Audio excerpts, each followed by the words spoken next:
Welcome everyone, my name is PaullyMac. Today I'm bringing you the pick'ems for Week 6 of the GBA D-League Season 4. Only took like 5 tries to get that, and as always I am joined by ItzSawk. Did he get it right yet? Yes, I got it right this time.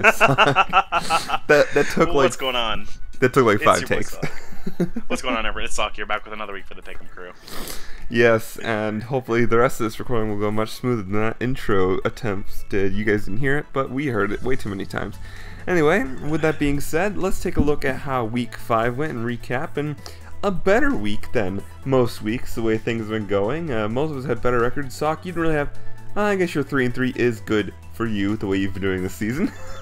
Hey, I just like to point out, this is my second best week since Week 1. 3-3. So I am improving. You are improving. That's how bad everyone has been this season in general. But you've just kind of been a little bit lower than everyone. But hey, you went 3-3. You didn't have the worst week this week. That goes to Narth, who Narth decided to pick OP Jellison. Was the only person who picked OP Jellison. That did cost him from having a neutral record, being the only person with the losing record. He also got Texas wrong, which you also went there, and then and CJ, but you can talk about that one if you want to. Oh yeah, the CJ one, which is my third incorrect lock of the week prediction. To put it in perspective, in main league, I only got 1 lock wrong the entire season in GBA, and in D League I am 2-3. So hey, I think that just goes to show how good these matches have been, that even locks aren't always going to be for sure locks. Every match has been competitive, except for a couple few scattered in between. Oh, for sure. And another way as you can tell that as well was going into this week, there were only two analysts who had winning records, positive records, over 500 records going in, and that was the Fan Discord and Tom. But now after this week, me and Aster have joined them and had winning records this week, so we now also have winning records. I will take being in 3rd place among the actual analysts and 4th place overall, even though I'm only 2 games over 500. But hey, we'll take it. Yeah, we'll take that. We'll take the 4-2, and even though I'm the only person to get my lock wrong this week, we'll take that. I got kind of screwed over by being too slow on picking Zazok. That's what I wanted to pick in 1st place for my lock. But anyways. All right. Let's get into the next week here. So for the next week, you guys in the Fan Discord have decided to pick Greg and his LA Clefables. You guys have picked Danza and his LA Neo King. You guys have locked Leo and the Durham Druddigons. You guys have picked Zazo and his Detroit Butterfrees. You guys have picked Randy and the Texas Pokemon Rangers. And you guys also picked Sohan, the OP Jellison, and his Toronto Leaf Storms. Yes, trying to give him support and help him get his first win. And you don't have a lot of support from the analysts, but you do have Narth, who Narth's picks are a little bit different than a lot of people's this week, with 2 different picks where he's the only analyst to pick it. But let's go back to the beginning and let's look at our first matchup here. We have Gregulator and the LA Clefables taking on Choice CJ and the Baltimore Orioles, and a bit of a really big split here with 4 people going towards Greg and 4 people going towards CJ. And as long as I'm doing my math correctly, yes, I'm doing my math correctly. Yes, good job, me. Now, this is an interesting matchup, for sure, and a lot of these matchups are closer, at least the ones I'll be talking about. These are some really close matchups. You have a couple that are a little bit less close, but lopsided. Yeah, but mine have pretty close ones. And first, I'll look at Greg, and his team is one of the better teams at dealing with Megaladios, and that is huge, because it seems like most week we can look at CJ and go, Megaladios, it can get a kill, maybe 2. I look at Greg's team, and he does have one of the better teams at dealing with Megaladios with things like the Greninja, things like the Coco, things like the Mega Scizor. Those first 3 mons right there on his team just deal with it fairly solidly. On top of that, just Mega Scizor in general just eats CJ alive. There's not a lot that CJ has for, and a bulky set with Roost can go and set up even in front of maybe a Suicune. If it does get a burn, cool, it can still set up Swords Dances, and if it has that Bug set that isn't U-turn, it can go and do enough damage. So if it does have Bug Bite over U-turn, a Bug Bite, Bullet Punch, Roost, and SD set could do a lot of work here. On top of that, I'm trying to look for CJ's Coco reliable switch-in. I don't really see a great switch-in that he has here. So best Terrakion. hey, Dazzling Gleam will still do an okay amount. Coco's special attack is about trash levels? I think it's 95, 90, one of the 2. I'm not looking at the numbers at the moment, but Either way, he doesn't have the best switch-ins. Maybe even do a physical Coco. The combination of U-turn plus wild charge could be a big problem. Add in maybe grass knot, even with not a ton of investment, we'll do a good chunk to the Swampert, as well as HPS hit the Gligar. Good mixed Coco set could do a lot of work here. We'll see what he decides to go with, but I see Coco as a big threat. Looking at CJ's side, Darn is solid here. There's not a lot of great switch-ins that Greg has that have recovery. Things like Seismitoad don't have reliable recovery. Heatran, while it switches into the fire type attacks, doesn't want to risk switching to an Earthquake or a Superpower. Greninja is a fire resist if you even want to count that, but you don't want to switch that into a U-turn. You don't want to switch that into a U-turn. But then his other fire resist is the Goodra, and Goodra is going to be probably more especially bulky if it does come, because it's a Goodra, that's what it does. And again, Goodra's another mon that doesn't get good recovery. Gliscor is the only really reliable switch-in that can switch into Darm and has recovery. We'll see how well it does, because we gotta see what Gliscor comes. If it's more physically defensive, then yeah, it can easily switch into a Darm. If it's more specially defensive, maybe not quite as much, but still quite well, because the Gliscor is fat. And Gliscor is a mon that he's going to have to deal with. And CJ's biggest win con, though, is Suicune. And it's a big if. So big that's, like, take the amount of losses that Sawk has, that is how big this if is. If Suicune can get set up, Greg will have a really tough time breaking through it. But again, that's a big if. He has to get it set up. Greg has not played amazingly this season. CJ does have, I think that Greg does have a matchup, but I think CJ's been playing the better Pokemon. I did go with Greg, but I think this is going to be a really close game for sure. Which I can totally see. Recently, Greg's just been playing on tilt from what I've been seeing. He just has not been playing good mons. And that's honestly the biggest reason I picked CJ, is just CJ's been playing solid mons. Greg has just not been on the ball at all.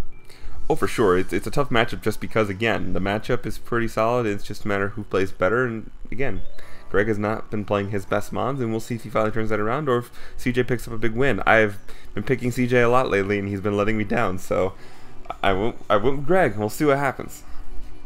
Alright, so moving on to our next game here, we have the Exeter Chief Electivires versus the LA Nidokings, which is Melantosh versus Danza, otherwise known as Crobat, for the win.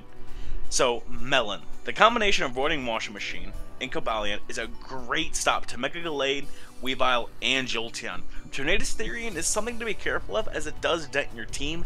However, Gengar also has a pretty nice matchup. Something like an Expert Belt with like Psychic, Sludge Bomb, Shadow Ball, and like Focus Miss can run train through Danza's team. If Weavile is dealt with, as long as Weavile around, Gengar won't do much. Now on Danza's side of the ball, offensive Weavile is your best answer to Gengar, but Gengar kind of beats you worse than Chestnut beat A-Drive in Season 6. Zugger 50 doesn't have the best matchup this week, so I think it stays home, but Mew easily can take its replacement. It has a really nice bulk set against this week. Dance's defensive core, plus the offensive presence of Weavile, plus Torn, can really keep the pressure on Melantosh, and I think Danza just picks this up. See, I think Danza does as well. I think he's been playing really, really well. Melantosh has been playing quite solid, but he does have a really good matchup. Danza has. That Mega Gallade as well actually could be a very solid offensive check to Gengar, because he has a speed type, but Shadow Sneak does exist as well. So that's another solid offensive check he can have. But yeah, I also agree that Danza does take it home. And because we are already in Week 6, we're going to be mentioning how they're playing a lot prior to the season, along with their matchup, to kind of help take a little bit more into our pick'em knowledge. Oh, for sure. Before we were kind of just like, yeah, well, this guy won last week, so yeah, we'll pick him. Then he loses. It's like, oh, I believed he played. Well, now we can actually look at records and go, okay, yeah, we're halfway through the season. How are things going? So, Anyway, moving on to the next week, and probably will be the match of the week, is Leo and the Durham Druddigons taking on Goldo Dragon and the New York Empoleons. And I didn't say Leo's YouTube name. I'm leaving that to you. Oh, you mean 6 foot trash? Yes, there you go. And again, this is probably gonna be the match of the week. We have two players who are playing great mons right now. Leo, who still has not lost in the D-League since week 1 of his debut season, last season, Season 3. Goldoa has been playing super well. We see some balanced picks. Tom, the man who's on top, saying that Leo, it's about time Leo catches a fat L. I completely agree with Tom here. Hey, it could end that D-League winning streak. It'd be huge if it did happen this week. That is, what, like a I want to say that's a 17. It's a long win streak. 16, I mean, you could 17 almost games? say it's like he's never lost. Ooh, almost. Except we'll ignore Scolipede. We'll ignore it for that's rough. We'll ignore that Scolipede in week 1. Yikes. Anyway, let's move on to what's actually happening this week. Moving on first for Leo. Infernape is a massive problem for Goldoa, especially if Mylonic can't stay healthy. Not to say that's an easy thing. In fact, Mylonic is one of the better defensive mons Goldoa has overall in this matchup. But Infernape can be a big problem. It has that Mach Punch that can do with a lot of things. It does have coverage to hit things like the Victini as well. It just has to do enough damage to the Mega Venusaur as well through the Thick Fat. Otherwise, Mega Venusaur can just sit there in front of it as well as Mylonic. So it depends on how he plays around that. The big one, Mega Metachan. Where's the switching? I don't see one. And the biggest difference between this week and other weeks we've called out where that does not have a lot of switch-ins on his opponent's team is it outspeeds the majority of Goldoa's team, or speed ties at worst. The only mon I believe that actually outspeeds it naturally is the Tornadus Eye, if I remember correctly. Yep. So yeah, that thing can just be a massive mess. I guess Excadrill and Sand as well can outspeed it too. That was the other one in my head. I was like, I feel like there was a second one. That's one it was that could outspeed it. It just does, he does not have good switch into the combination of fighting and psychic. The Gardevoir is the best one, and Gardevoir does not want to switch in to a Poison Jab, and Bullet Punch also hurts Gardevoir quite a lot. So the only other switch it really does have is the Victini. And again, that's a speed tie there. If it's not a choice Scarf Victini, it's a speed tie there. I believe it does get rock coverage, so it could potentially bring that to hit it as well. So we'll see how it switches into that. Also for Leo, Zoroark.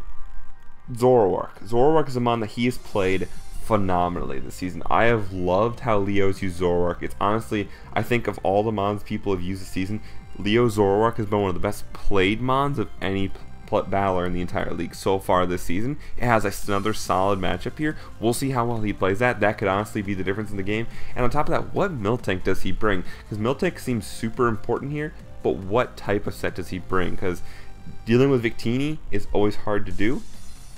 And Miltank is one of those mons that it can deal with it, but it has to get set right. And if it doesn't deal with it. And as I was saying, Victini for Goldoa, that is a big threat and is one thing that has a ton of options for Goldoa. Physical, special, both great. Trick with a choice item for one of those walls that could be tricky. AV to take things, especially if Magearna does come, which I don't know if Magearna does. This is one of the tougher matchups Magearna does have. On top of that, Scarf Bisharp destroys Leo's offense. Outside of that, Infernape, it honestly puts in so much work. Just with Iron Head and Knockoff combined, it is so hard to switch into. I'm not forgetting Bisharp this week, and honestly, Scarf Bisharp looks great here. I was just about to say, can we give everyone a round of applause? Everyone a round of applause for PaullyMac this week for remembering Bisharp is a mon. I did. Hashtag remember Bisharp in the comments, everyone. I want to see it. Yes, this is a close one. I'm going to go with Leo, but honestly, this one's going to go either way. This is really the matchup to watch this week. This is the one to grab your popcorn, pop it, sit down and enjoy a match. Be sure to watch both sides of this match because I think this may be the match of the season right here, honestly. Because, like Paulie said, they both have been playing such great Pokemon. Their teams have been so well constructed, and they've been playing it to almost pretty perfectionist levels. And it's crazy that Goldoa came in as the underdog out of nowhere this year, and all of a sudden, he's putting up big boy numbers, and I think he takes down Leo this week and really proves himself as top 2 battlers. Oh, for sure. He definitely could, and you're not alone in thinking that. Aster and Tom have also gone there, and, you know, we could definitely see that win streak come to an end this week. Absolutely. Definitely go and check out that battle. Absolutely. Now, going into our next game, we have the Phoenix Midnights versus the Detroit Butterfree. It's the battle of shitposters. Turbo versus Zazo. Holy hell, Turbo. How do you deal with Mega Diancie plus offensive Zapdos? Zazo's Firewater Grass Core is also super annoying to you, as the only thing you can break it is Bulu. Nidoking is nice this game, but can only have 4 moves. It wants Ice Beam for Garchomp and Zapdos, Thunderbolt for Slowbro and Talonflame, Earth Power for Mega Diancie, Toxicroak, Flamethrower for Ferrothorn, Superpower for Blissey, and Sludge Wave to make sure of every other thing like Go-Go that could come. That's 6 moves, if I'm counting correctly. I believe you did. I believe you did count correctly. So 4 of them can come. take your pick. What are you not hitting? Now, Zazo. If Bulu is dead, you win. Plain and simple. Your Firewater Grass core, alongside Mega Diancie, Zapdos, and Toxtrot, destroy Turbo. More in his clickbait hurts his channel. Crocodile isn't bad this game, but gives Kyurem switches in, and chances to fire off pretty hard-hitting moves.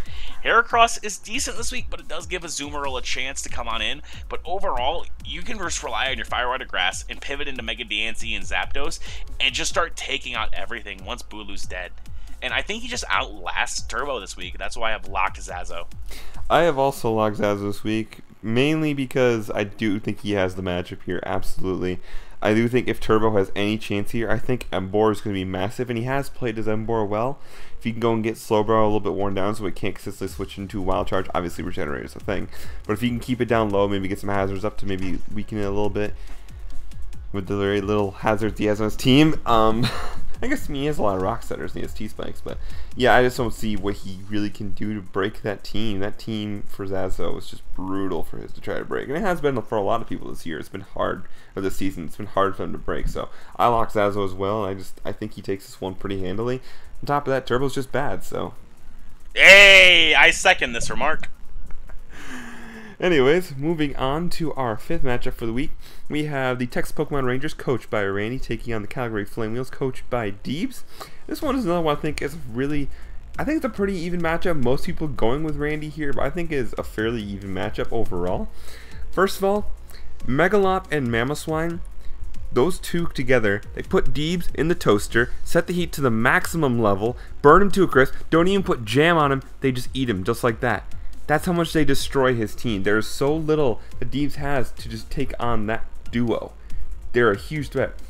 Another thing, I put this in all caps, I want to see Barbaracle so bad in this matchup. And I've said this past, I want to see Barbaracle. I love Barbaracle in this matchup. I want to see it come. Please let me see Barbaracle come. I want it to do things. Please. Please bring it. Next thing too, Specs Latios. I love Specs Latios with Trick in this matchup. The dual stab plus Shadow Ball combo is such a threat in this matchup. And if he gets a Trick off and weakens or goes and limits Finny or P2 or Metagross, even a Specs Metagross, what's that going to do?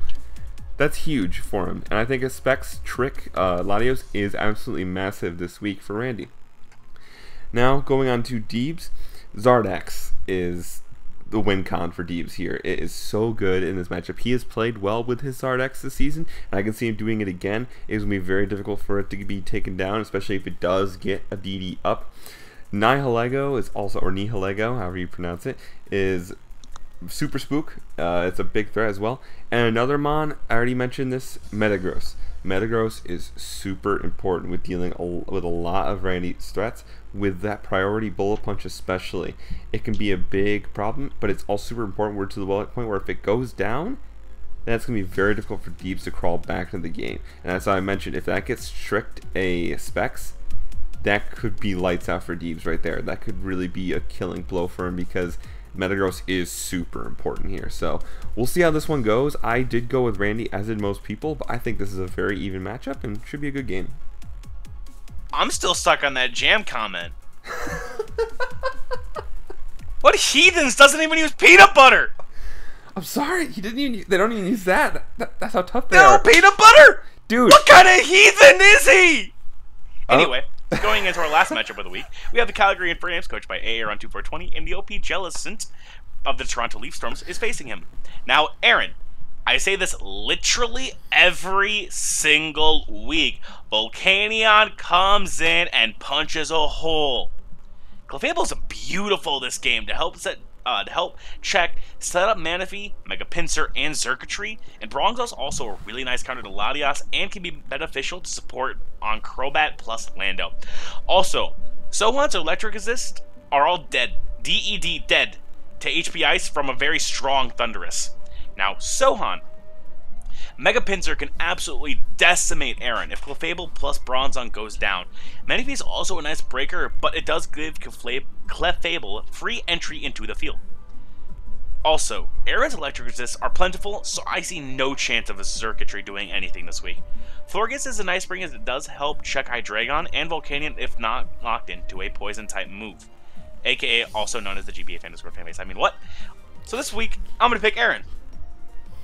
I also picked Aaron, as in most people. Not much love for Opie Jelson to get his first win. A couple people, though. Narth, we already mentioned, making 3 picks that not a lot of people sided with, and could be risky, but he's fallen behind a little bit, so he needs to make up some ground. And the fan Discord, you believe in Opie Jelson. Will he get his first win? We shall see, but I do think Aaron just pulled this one out. I mean, whatever Narth is on, I want some. Right?